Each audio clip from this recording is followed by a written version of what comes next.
Creeper, come on. You know how hard I worked to get all those cows in there? Do you have any idea?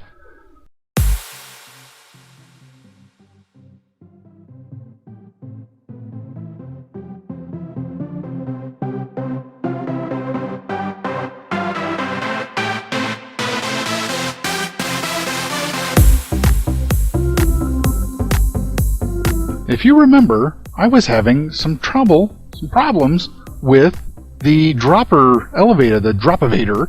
There's another version of a dropper elevator. So now what I'm going to do is I'm going to end up ripping this whole thing out. All the droppers are gone. I've got the base square in place. I just need to put the droppers rather, going back up. Alright, we've got the Dropovator all hooked back up. I took the lights out over there because I'm hoping I don't need them anymore. So we're going to put all 23 in there, and we're going to let it go. And look, there it goes. No more stuck items. Yay! I've done a little bit of digging. Yeah. And there we go. The entire Pumpkin Tower and Pumpkin Tower number 2. All 4 Pumpkin Towers are in. Yay! We've got all 4 Pumpkin Towers in. All 4 Melon Towers are in. So yeah, we still got to get the clock wired up and then get that collection system in here, and that's what we'll work on next.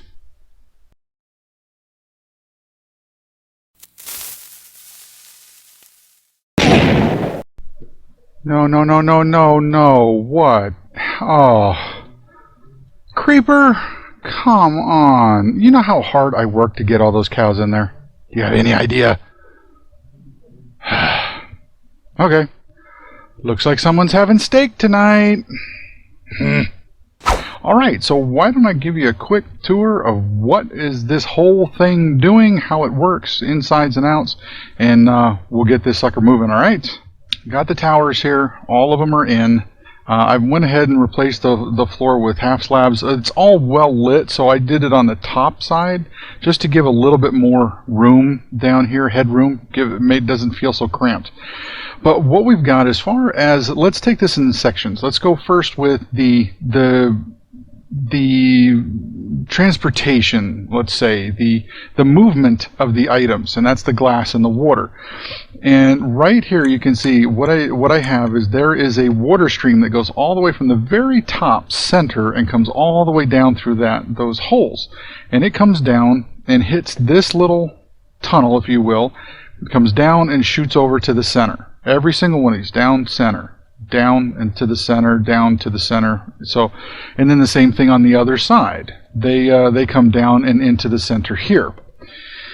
Now, the middle piece is basically, it starts back here with a source block. There's a sign right there. Just to, I just did it basically for symmetry, is putting a sign there. I could have just started with the water or ice. They could have started with the glass block here at the beginning of the ice blocks. But, so that goes down a few blocks. It goes to right here, right before where this chute connects, so that we have a source block which will start the pushing of the items down, so that way nothing gets stuck in this little T intersection right there. And it's the same thing, that pattern repeated. Sign, source block, and it goes down.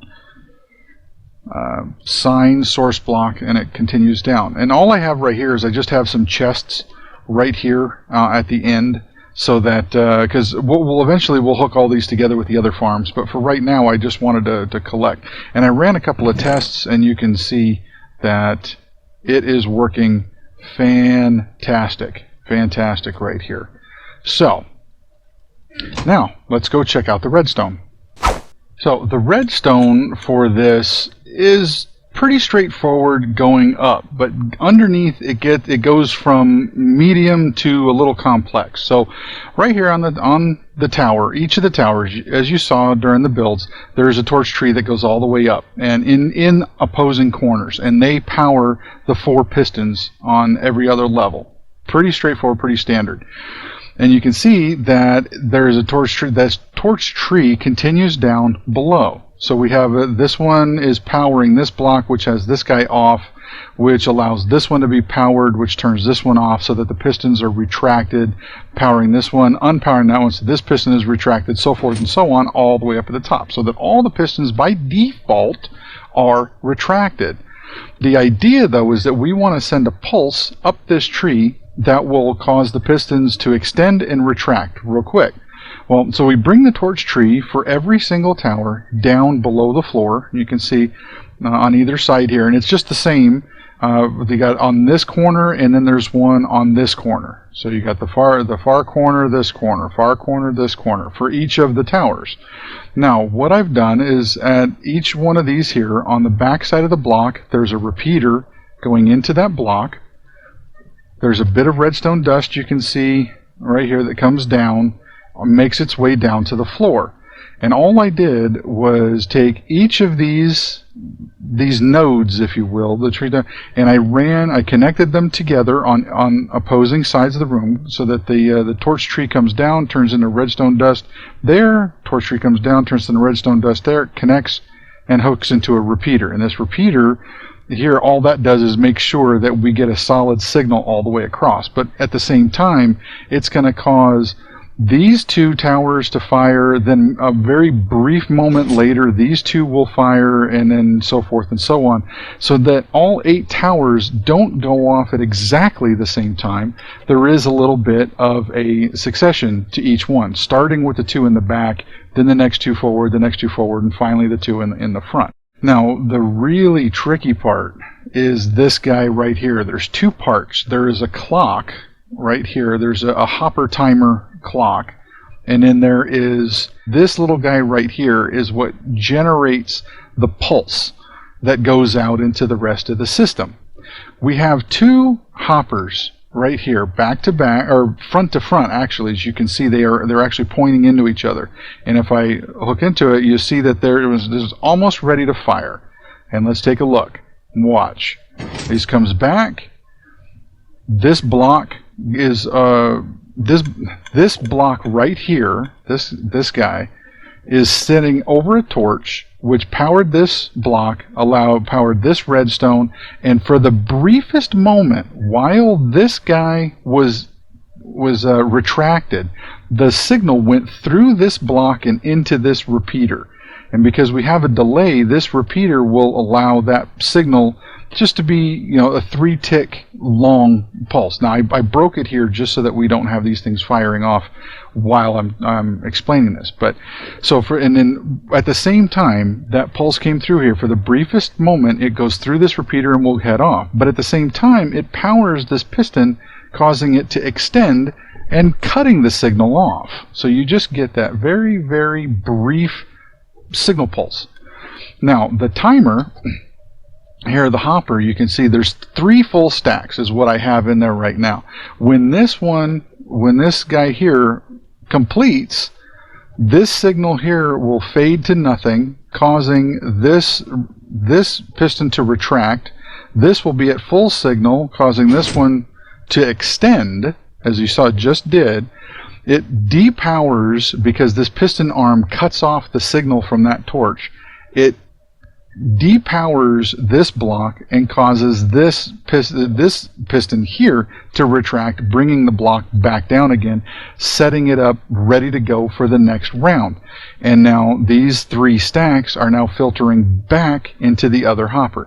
So we have three stacks of items that go from this hopper to this hopper, resets that. Then when they go from this hopper, all 3 of them come back to this one. It causes this block to shift again, signal goes out, does its thing, but the signal also gets cut off a moment later by this piston, and that way we get a single pulse.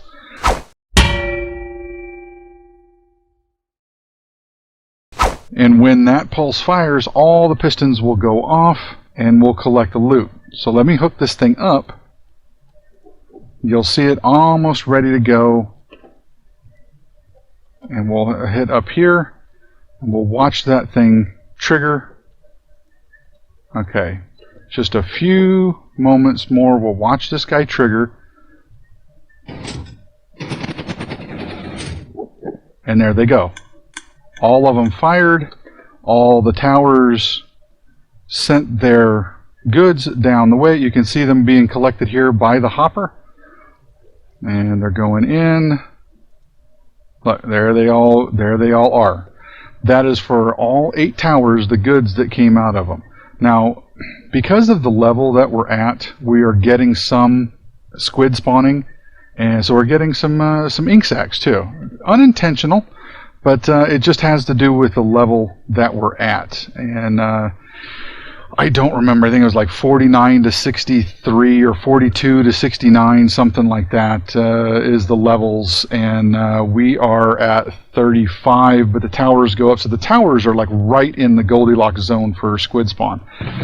And so far, as you can see the stuff coming in, look at this, look at this. Look at how many melons and the pumpkins. We already got 2.5 stacks. We've got almost 9 full stacks of watermelon.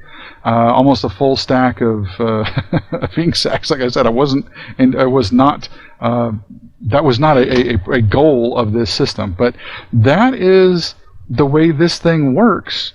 And like I said, this is about every 5 minutes, maybe every 4 minutes, this thing will fire off now all these pistons. So let me show you, and I replaced all of the floor here with half slabs, like I said, giving it a little bit of an aesthetic look, but then the headroom outside.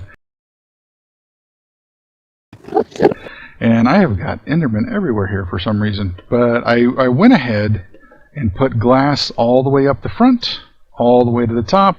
So yeah, that is our melon and pumpkin farms, complete and good to go.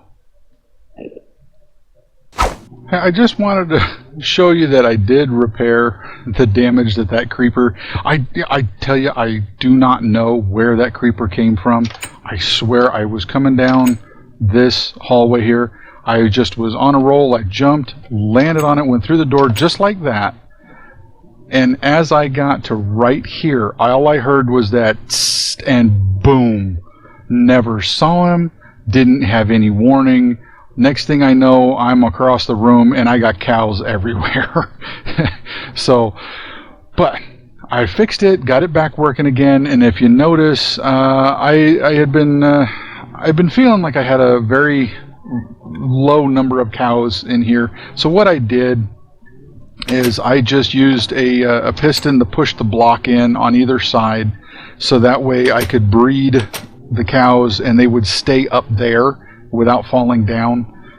So that way I could get my breeder cow level up at a maximum. And here we'll just throw some more hay up their way, get some more hay going on. We're down, what, 44, 43, 2, down to 40. Getting a whole bunch of babies going on here. Let's just keep them going, because I want to get a whole bunch of cows up in there, so that way every time I do a breeding session, we are good to go. We know we're going to get a lot of fresh baby cows out of this thing. Is that it? 22 from a full stack. We've used 42 up, so it looks like we might have 22 babies in there. All right, that's good stuff. That's good stuff.